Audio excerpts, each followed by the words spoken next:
Hello, everybody. I'm joined today by a very, very old friend of mine who we met at music college, maybe what, 20, over Too 25 many years, years ago. 25 Too years many ago, years ago. maybe, something like that. Back, So, Gary, could you introduce yourself and give everybody a bit of background? yeah, I'm Gary. I'm a bass player. That's it. I used to teach at Leeds College Music, which became Leeds Conservatoire, as did Paul.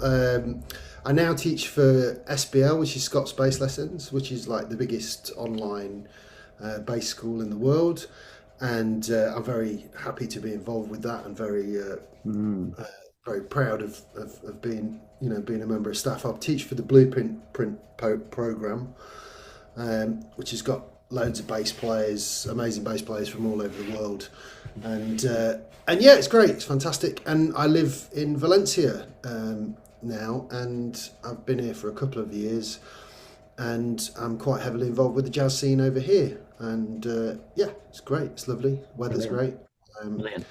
and it's nice to be in a city where there's jazz. Yeah, I mean, most major cities have jazz, but Valencia's it's got a decent jazz scene for the size of city that it is. Obviously, the bigger cities, Los Angeles, New York, yeah, of course, Paris, right. they've got stronger jazz scenes, but here it's pretty good. There's a good healthy amount of world class horn players here, so and the rest, but horn players particularly like tenor and alto players. There's a lot of really good ones. Right, yeah, and I mean, and not everybody can do this because you play electric bass and acoustic bass. Yeah. And would you find that you're mixing? But is it a lot of gigs on electric, a lot of gigs on acoustic, or is it half and half? Well, well, it's always the same thing. I'm always like forcing electric on people, and then after they've played with me on electric for a while, they're kind of like, "Oh no, it's fine. Play electric." Some of the projects that I do here, they specifically require electric bass, and the material has been sculpted around electric bass, so that means that you know it's fun. It's more fun for me because I've got to keep both things on a simmer. That's Yeah, what I always say yeah, to my yeah. students. I've always got to be playing some double bass and playing some electric bass.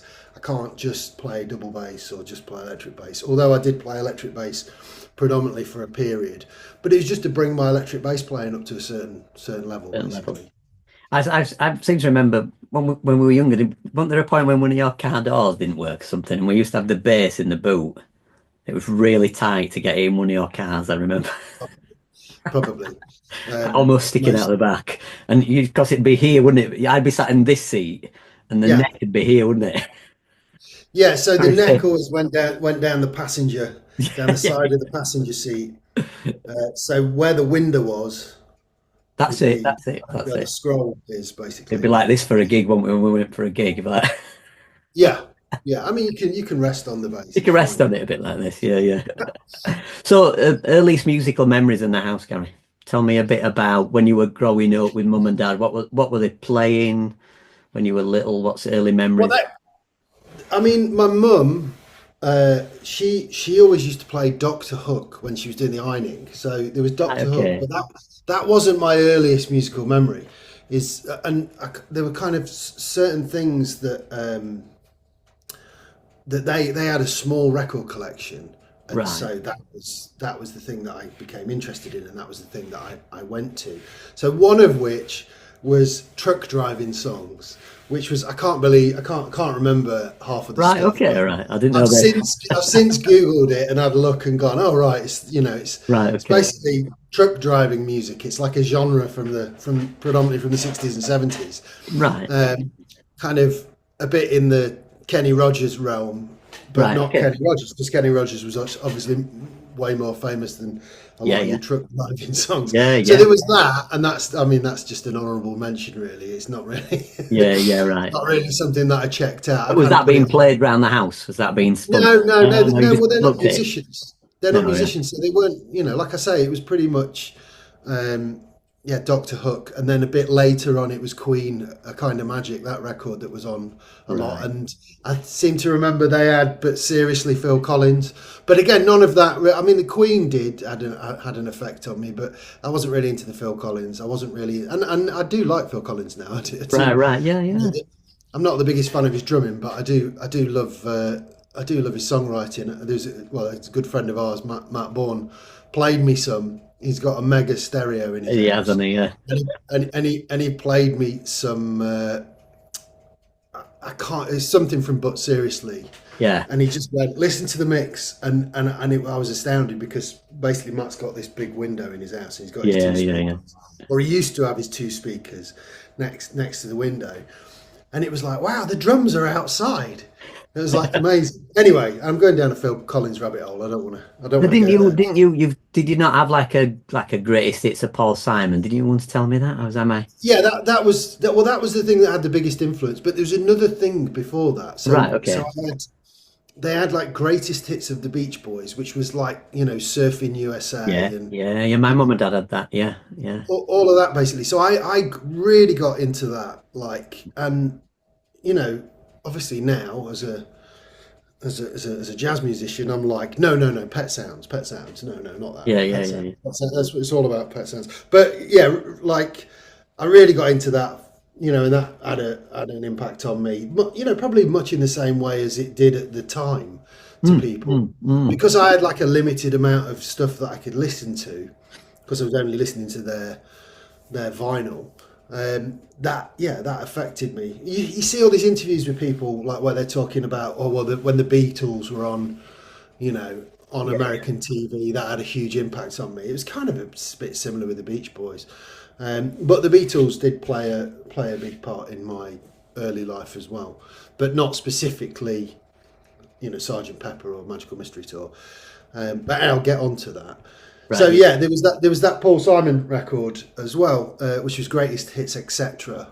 Yes, And which I I mean had. that, Yeah. Mm. yeah, Still and have that it. was Yeah. that was the first thing that I got obsessed with, like properly obsessed with. It Right. was like I couldn't get enough of it, and the fact that he said, crapped out. Yeah, yeah, yeah, That was like, oh, like little kid going like, oh, he swore, he said a swear word. yeah. Um, And so that what kind of songs were on that? There were things like what were they like? something so Right, right. beautiful song. You know, 50 Ways the to Leave Bre- Your Lover. 50 Ways to Leave Your Lover. The Brecker solo on Still Crazy. Still crazy. Ooh, one of the our friend JT says it's one of the best bridges ever written in a song. Yeah, He said to me. yeah. So and this Brecker, this Sanborn. There's also Phil Woods is on the back end of Oh, Stranded in a Limousine. So there's yeah, a amazing tune called Stranded in a yeah, Limousine, yeah, and yeah. there's a sax solo at the end, and it's Phil Woods, and it fades out gradually as it, and it's like It does. Yeah, yeah. I listened to that a lot and kind of memorized it in a And way. at that point, were you like interested in the bottom end, shall we say, the bass at that point, or was that not? Um, yeah, I'd kind of started. This is like when I was like 6, 7, 8, but really 8 when I started to 8 and 9 when I started to get involved with playing records on a record player and that. I think I Right. had Yeah. some cassettes. Me Like too. my Yeah. around the same time, the next door neighbours gave me two cassettes, which were like Bad and Thriller, because I think they got a CD player like early on to getting a CD player, way before most people had CD players. Right. So Yeah. they got a CD player, so they gave me their cassettes. Um, it could have been that, or they could have been having arguments because one of them didn't like Michael Jackson. Yeah. So I give it to Garry next Yeah. door. Yeah. Anyway, so I got Thriller and Bad, and I was obsessed with that. Also, Shakin' Stevens. Oh, Like, Shaking Stevens. Yeah. my dad was really into Shakin' Stevens, so my dad had a Shakin' Stevens cassette, and then that became my Shakin' Stevens cassette. And I Yeah. used to dance around the living room to Shakin' Stevens like a mad person. Um, but um, but yeah, the Michael Jackson was amazing. That had a big impact on me, and subconsciously, it's Quincy Jones. Yeah. So Yeah. Yeah. really, I'm 8 and 9, and I'm digging Quincy Jones's Yeah. Yeah. arrangements, Yeah. but Yeah. not knowing and listening. Like, I don't know if you know, like Bad. Well, I'm sure you know Yeah. this. Yeah. Like Yeah. Bad, the first solo on Bad is Jimmy Smith on Yeah. like an electric Hammond organ. I was like, so I knew that solo, but I didn't know it was Jimmy Smith. And I just so Well, anyway, at that age, were you like I was, like, who's these players? And maybe I were a little bit older than that, but like, who's playing on this? There's that beauty yeah, when you're like opening the CD or the cassette or the yeah, vinyl and seeing, seeing who's playing on these? Was that something you were into, or is that Yeah, yeah. Well, retrospective? playing the cassettes round and round and round and round and round and round, which in retrospect, you know, it must have been hideous for my mum and dad. Oh, yeah. you know, I was upstairs. Like when I was 10, I got "Are You Experienced" on cassette, and I copied it by Jimi Hendrix Yeah, yeah, Experience, yeah, and I used to listen to that on a loop. Like I would get in the bath, and the cassette would get to the end, yeah. and then I'll get out of the bath and flip it over, and then I'll get back in the bath and put some more hot water in, just lie there listening to Jimi Hendrix in the bath. Wonderful. So yeah, so I was obsessed with that, but the first so there was the Paul Simon, and the other kind of significant thing was I got Cloud Nine by George Harrison on All cassette for right. Christmas, Did you? Right. Okay. and there was that it was that time period where he had that number one hit in the UK with "I Got My Mind Set on You," Oh, which yeah, is yeah. which is basically that's a cover. I can't remember who it's covered from, but Mm, it's a cover of an old song. And I remembered the video because like everything started moving in his office. Everything became he was sat in an office, and then the drawer starts talking or singing, and then yeah, some yeah, pipes starts yeah, moving. yeah. I remember it. I remember it. So that had quite a big impact on me, and I think it's Jeff Lynne that was quite involved with that. So a lot of the backing vocals and stuff, it's like Yeah. Jeff Lynne, ELO. Um, so yeah, that was pretty important. And then the other things were like we had some friends. Like my dad was a builder, and so we used to go on a Tuesday. They used to go quoting, and like go and give people quotes for Right, yeah. extensions or Yeah. fixing stuff or building houses or whatever. Yeah. Yeah. And so he would go with his friend who was a carpenter who I grew up with. He was like my kind of surrogate uncle. Yeah. And he had a big CD collection and some records. So I used to go around there and listen to stuff. And he had lots of he had like Dire Straits and Yeah. stuff like that. But I always remember he because he had these really nice headphones. He said, "Sit down there, Gary," and he put these headphones on me. And then he set this CD going, and it was War of the Worlds. Right. Okay. And All and right. Okay. it's and again, this is way before. I mean, I didn't even know it was Herbie Flowers who was playing bass Yeah. on that. Yeah. Right. Okay. Yeah. So then later on, like when my double bass teacher said, "Oh, because I won a prize basically, I won a Michael Tippett bursary, Yeah. which wasn't very much money. It was like 250 quid, Yeah. but I won this bursary, and then I was expected to spend it on either musical equipment or like a lesson, and I was like, I'll go and have a lesson with someone. Yeah. So my double bass teacher said, "There's this guy called Herbie Flowers, and he's quite famous, and he played with Lou Reed, and he played with David Bowie, and blah blah blah. So you should go and study with him because I think that's more up your street. I don't think you're going to become a classical double bass player." I Yeah. mean, I'd already decided at that point when I went to have lessons with him, I'd already decided I wasn't going to be a classical bass Yeah. player Right. because Yeah.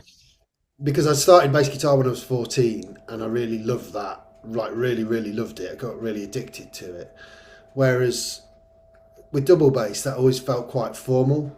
Fortunately, once I'd kind of got to 16, I'd started to explore Ron Carter, Ray Brown, Right. Yeah. Paul Jones, just a little bit, not really knowing who they were, but Right. kind Yeah.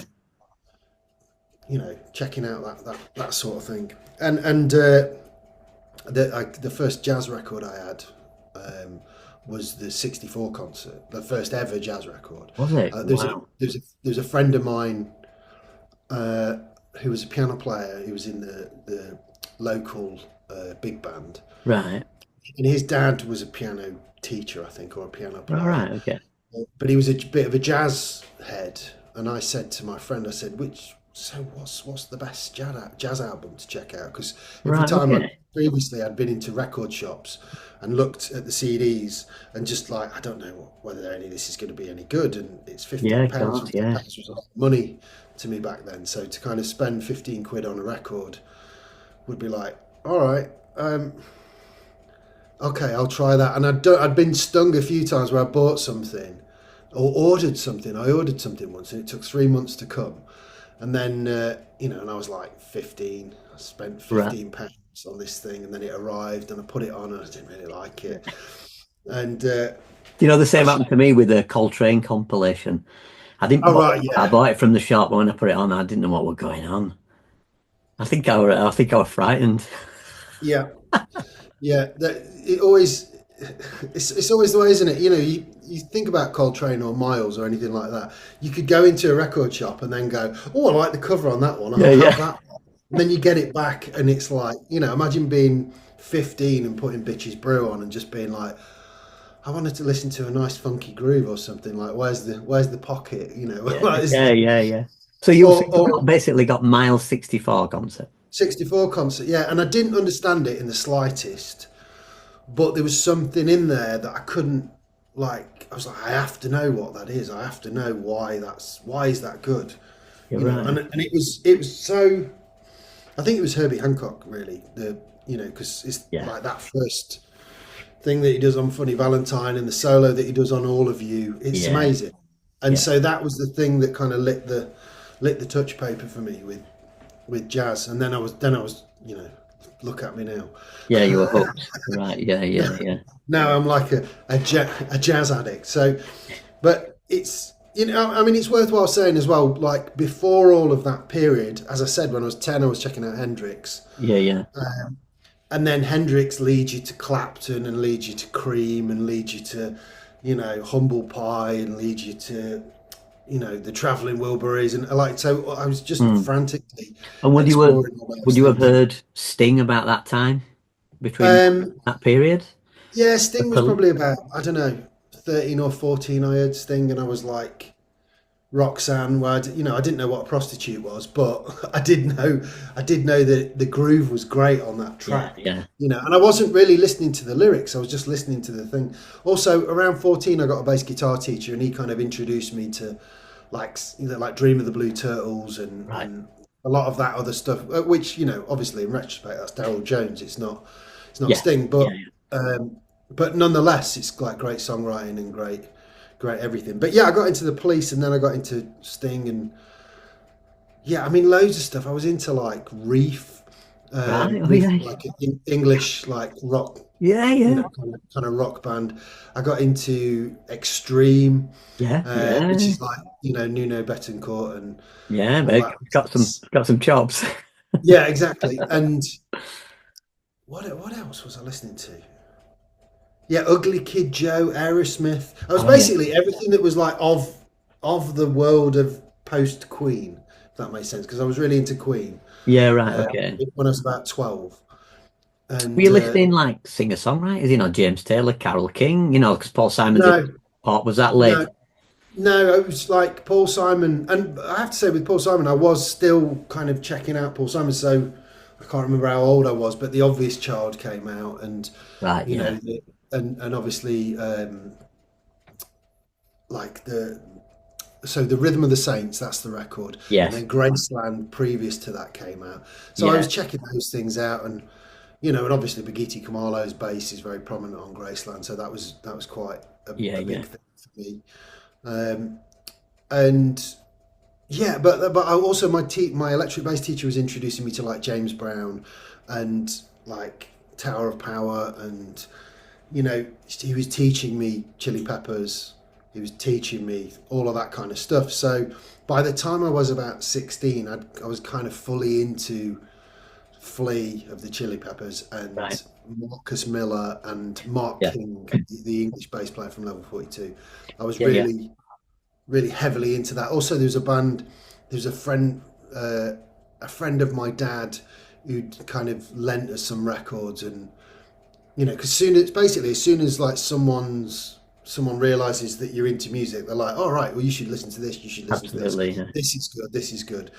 Um, so yeah, that was a big thing. But there was a band called Backdoor, which was an English band that was kind of around the same time period as Cream, and they're like a rock jazz kind of outfit, which has got drums, electric bass, and saxophone, Right. and it's basically in the realms of what a lot of the blues rock bands were doing, but they were doing Right. it with like a jazz saxophone kind of thing, and it's very cool that band Backdoor. So yeah, they had an impact, but obviously I had to know who the bass player was in every band. Mm. I had to know who everyone was in the band, but then I had to know who the bass player was, and if I liked the bass player, because I was very, very picky Right. with Yeah. Yeah. if the bass player, like I wouldn't listen to bass players that played with a pick, for Right. example. Okay. All right. Okay. Now I'm a lot more open-minded to that kind of thing. But Yeah. yeah, Right. I really wasn't into bass players that played with a pick because that meant, well, you're a guitarist, you're not a bass player. Yeah. Yeah. You know, so Well, certain same bands for I me. just, If it was Kenny Kirkland, I wanted to know that he was on those Sting albums. And then it was David Sanchez afterwards, and then Kenny came yeah. back for Mercury Falling, didn't he? And I just loved to know how every music where it was produced, who did the horns, all that stuff. I was just, still am, I suppose. Well, if there'd have been like, this Sennheiser was used and this Neumann was used, and we Oh used yeah, this, I'd want to know that stuff yeah, as well. And because I think there comes a point in any like teenage kids thing where it's like, what bass is he using? What strings are he using? What amp is he using? What cables does he use? All right. What shoes does he wear? What? yeah, It yeah, yeah, yeah, I always remember that friend of ours, Nick Smalley, always used to go on about the Dave Weckl drum shoes. yeah, And apparently there was like a Vic Firth Vinnie Colaiuta ashtray yeah, that you could attach onto your hi-hat stand. yeah, yeah, yeah. So when was Whether the? that's true or not, I don't know. It might be, but the drum shoes definitely were true. Yeah, yeah, yeah, yeah. Well, how many jazzers will have got into Buddhism because of Herbie? Yeah, exactly, exactly. And Herbie got into Buddhism from some other guy, didn't he? I forget who it was before him. So when Yeah. when, when did you first hear like acoustic bass players then? Who were your first heroes, on the acoustic bass? Well, I Was it don't the know. obvious ones or? I mean, it's a strange relationship, really, in a way, because I started double bass first when I was 8. Right, yeah. It was just like a thing that I did. It was like Yeah. going to swimming lessons or something, Yeah, yeah, same me So with piano, yeah. you don't really have that attachment, and it just happened that I was played the double bass, and I happened to be very fortunate with my own persistence, really, that I carried on playing it because I always remember, and I probably mentioned this to you before. There's a point when basically the hormonal point of being a teenager, where lots of people give up playing music because it's like, well, this is too much hard work. I can't be Yeah, bothered with right, yeah, this. yeah.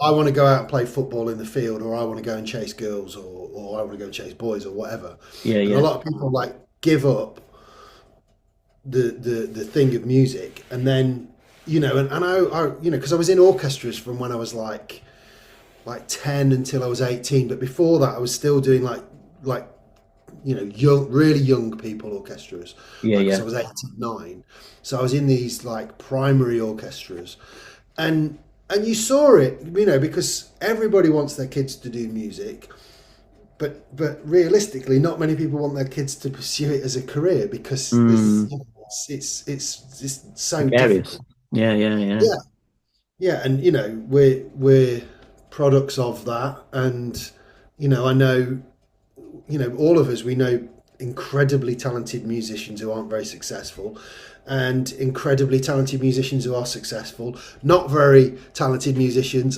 who are very successful, and not very talented musicians who are not successful. There's Mm, the whole thing across the board, mm. and it is like, a war zone, like being a musician. A lot of people are just surviving or Yeah, struggling to survive. But if you do it as we do it, and as a lot of our very close friends do it, you're doing it because you don't want to do anything else. There's nothing else, because it's such a great gift in life to be able to listen to music and play music, and and spend your life obsessed with this thing that, yeah, yeah, I'm sure any other area of the arts, like writers, poets, actors, dancers, they have similar things, yeah, because it's, that I like when I went to university, it was between going and doing art, like, so being yeah, a painter, or a, a modern artist, or do music. And I chose music basically because of the applause. You get immediate feedback for when you do. mm, Whereas with art, you might get a financial feedback, but you'll also get lots of people's opinions about. I mm, mean, you get it mm. with music. Someone will come up and, I've certainly had it where people have gone, why do you play like that? I don't like that, you know. Yeah, yeah, yeah, yeah. Particularly if you do something quite avant-garde. I've done some gigs where we've done something that's quite avant-garde, and then someone at the end's just come up and gone, the gig was really good until you did that tune, and it was like, great. Thanks for Great. sharing that. Thank you so much for that. I mean, of course, Um, we used to, like me and you know, in our 20s, we would travel to go see everybody, didn't we? We go to a lot of gigs. yeah, yeah, We played a lot of gigs and yeah, we went to a lot of gigs, didn't we?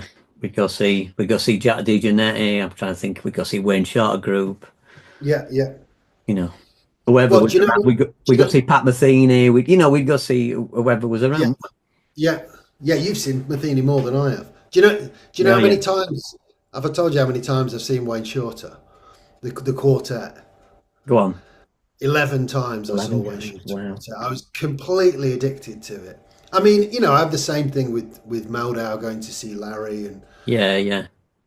and pretty much if it was a certain band that was over, we'd go and see it. There was that one instance where you got to see Branford Marsalis with Kurt Elling that I Yeah, missed out on yeah, in yeah. with Again, an audience of about 30 people, right? in Wigan. Yeah, whatever it Yeah, was. in Yeah, Wigan. yeah, Yeah, yeah. I would have loved to have seen, because I love Calderazzo, and was it Justin Faulkner on drums? Yes, it was. Yeah, yeah. Justin's amazing. He's so Yeah, so yeah, killing. So yeah. I would have given a right arm for sitting in a room with not many people watching Justin Faulkner. I had the Yeah. same thing with Antonio Sanchez.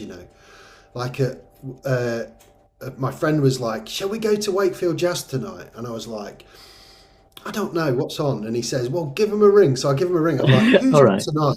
And they said, "Oh, it's so and so and so and so." And this guy called Antonio Sanchez on drums. And I said to my mate, I said, like, "It's Antonio Sanchez on drums." And he went, "Yeah, tell him, let's book it. Yeah, we're going." And so we sat in front of Antonio Sanchez. Like, I sat on the front row just in front of him and just watched his hands. And it was like, "Yeah, that guy's pretty good. That's pretty amazing." But You know? I used to come to your house all the time when you were living with Nick Smalley, drummer, and we used to just listen to music all the time. Yeah, yeah. I put instructional music DVDs on. Yeah, yeah. Well, Watch exactly. them all the time, Exactly. didn't we? I used to. So, I mean, you had copies of these as well, but like every night we used to watch. I mean, this must have gone on for 6 months. For every Ah, night, we would watch Horatio El Negro I Hernandez, did, yeah. uh, the Hudson music video. Yeah, yeah. Yeah, yeah, yeah. With the two three Ah, clave but yeah. in his, in his left foot. Yeah, We watched that. So Hilario Duran on piano, yeah, like Cuban piano player, John Patitucci, Michael Brecker, and oh god, Mark Quinones yeah, yeah, on. And so we used to watch that every night, and then that would end, and then I'd put on Bramford Marsalis Quartet live in Amsterdam. yeah, Like Love Supreme live in Amsterdam, yeah, yeah, and we yeah. would watch all of that, We and would, then yeah, I put on Weather Report or something like yeah, that. yeah, But it was really funny because my friend Paul Dijkman here, who's a Dutch guitarist that's lived in Amsterdam for many years, um, I was talking about that the other day, and he was like, "Oh, I was at that gig. I'm in the audience of Oh, that gig." And I was like, "Yeah." He says, "Yeah, yeah, it was really good." Afterwards, everyone was like, "Oh, that was that's amazing." that's brilliant. Mind you, we used to, we had a dedicated trip, me and you, didn't we? When we went to New York Yeah, just for a jazz, like for 4 days or whatever, to just go to some jazz gigs, didn't we? yeah, yeah, and that was great, wasn't it? I mean, it's like Paul Motion twice. Yeah, Um, I got to meet Ray Drummond after that gig with Jimmy Cobb and yeah. Tom Harrell. Tom Harrell. That was amazing. Yeah, Uh, and then, I mean, it's just the thing of just going there because it was like I often say to people, like, they're like, "Oh, have you been to New York?" And I was like, "Yeah, yeah." We like went on a pilgrimage, yeah, yeah, like, we yeah. had to go. We had to go and see these places. You remember when I was in Virgin Records and I had like that many CDs, and then I kind of looked at it and went, "How much is that going to cost?" No, no, okay, just take these three. Yeah, yeah, yeah, yeah. I mean, it was like you say, we were just going to these great holy places, and we would go to an early set and then a late set, wouldn't we? Yeah, yeah, yeah, And yeah, whatever we could get to, we would go, wouldn't we? Daisy's yeah, Club. yeah. And I think it's fair to say as well. Some of the stuff we saw was like, it was just just Yeah. guys that were studying at Juilliard or guys that were studying at New School or whatever. There wasn't every gig wasn't like No, no, ridiculous. no. I think well we went in July, didn't we? So the reason Jimmy Carbon and the Light Paul Motion were there is because Paul Motion had stopped traveling at that point in his Yeah. career. So it was kind of a good thing that we kind of went then because we got to see Paul Motion twice. Yeah, yeah. But I mean, we could have seen him every night if we would have wanted to. We could have done. They were there, weren't they, for the whole night? Yeah, That's when I yeah, thought you were really into music, but you just had really bad jet lag. yeah, I was yeah. like, really into this. I was just like this, and I was like, right, I'm watching Paul Motion, but I've got the most worst jet lag. The jet Yeah, lag because we'd only hit. just got there. You'd already had jet I lag, hadn't think. you? You'd come out the other side, and you were like, right, great, I'm going to see Paul Motion. Whereas Yeah, I yeah. like ate some food and then started digesting the food, and then went, oh, jet lag, oh my god. So, but still, I mean, that's one of my favorite venues to see music in the world. Yeah, yeah. Like, like the Vanguard, there's something about it because the air's like must be more compressed because it's the basement and it's beneath the street and the furnishing in there, the fact that everything's a bit like mismatched and stuff. And Yeah, I mean, yeah. it might have changed because it's been about 20 years since we went, but It will have been, yeah.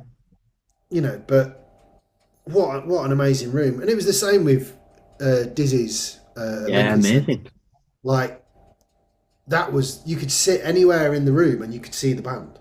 It Yeah. was like you could be sat at the back and you could see the band. Like at one point, I went and sat at the bar. I seem to remember when I sat at the bar and had a whiskey, and well, no. In fact, we were sat at the bar, weren't we? We Big couldn't get a table, could table. we? We couldn't, could we? No. But I walked around the room to another point, and wherever you sat, you could see everything on stage, and it was like, right, okay. Unless there was another musician kind of blocking them, but Yeah, you yeah. could see everything, and the sound in there was amazing. Yeah, yeah. But that's what happens when you invest that kind of money in music. So, you know, enough respect to Winton for Winton and the team of people for doing that and Yeah, yeah. recognizing. Before we close out, mate, what things are you working on? What albums are coming out? You've done some stuff recently with people over in Spain, haven't you? And yeah, I know you're still Yeah, working slowly on a solo album. yeah. Well, yeah. My album's finished. It's just a case of getting it out and figuring stuff out with my friend who I made it with, Yeah, Sam Hobbs. Who he runs Rebel Elements Records and Rebel Elements Studios in Ilkley, yeah, which is like one of those hidden delights of the fact that it's a small studio, but he's a genius. So yeah, he's yeah, like yeah. amazing at doing everything. He's an amazing engineer, an amazing producer, and to boot, he's like probably one of the best reggae drummers in the UK.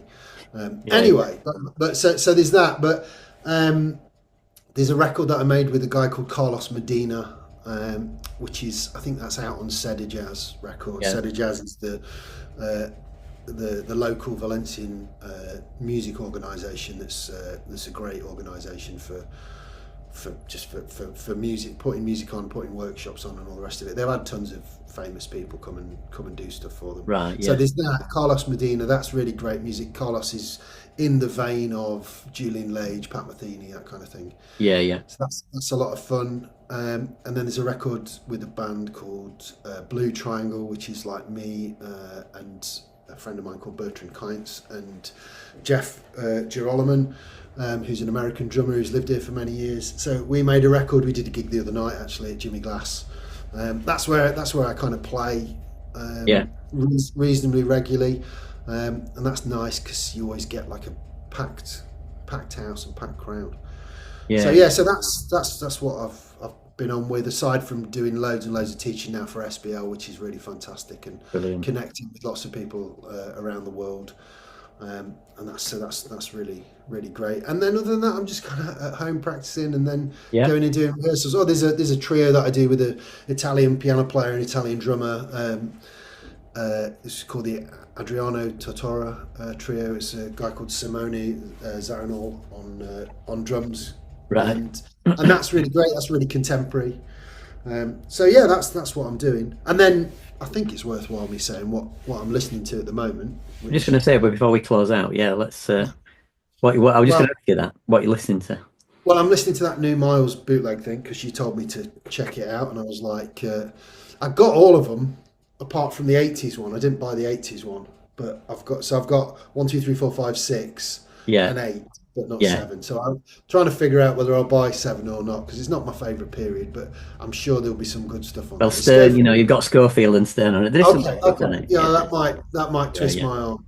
Um, And what so else there is? was that Miles thing, which is I highly recommend that to anyone because it's like an extension of the '64 concert, kind of bringing it back to what we were talking about near the beginning. And yeah, I bought well, it's not a new record, but I bought there's a Shy Maestro record called Human, Mm. and I very much got into Shy Maestro's quartet. I really love the bass player Jorge Roda, Oh and there's yeah, a Omri Nefremra. I can't remember. I can't pronounce his name. I've butchered right. that. But basically, amazing young drummer who plays with Shy Maestro.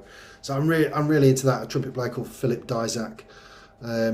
Again, been on the New York scene for a while now. But that's really great. Human, that's a great record. But then there's another one called The Dream Thief, which was the record before that I didn't have. So I bought that on CD recently.